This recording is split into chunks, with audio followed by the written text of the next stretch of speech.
Hi everyone, welcome back to Touch to Click.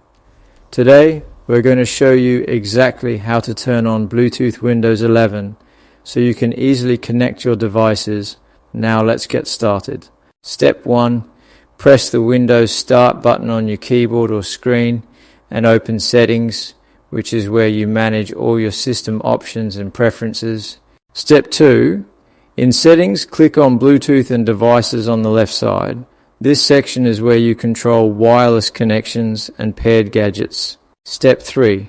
Look for the Bluetooth option on the right side and switch it on. This will allow your PC to detect and connect to other Bluetooth devices. Step 4.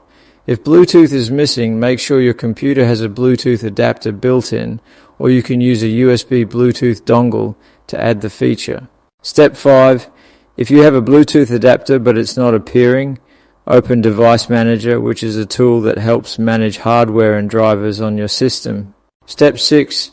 In Device Manager, expand the Bluetooth section, find your adapter, right-click it, and make sure it's enabled. This ensures your device is active and ready to use. Step 7. Once the adapter is enabled, the Bluetooth switch should appear back in Settings, and you can now connect your devices smoothly. Thanks for watching. Don't forget to subscribe to Touch to Click for more helpful tips.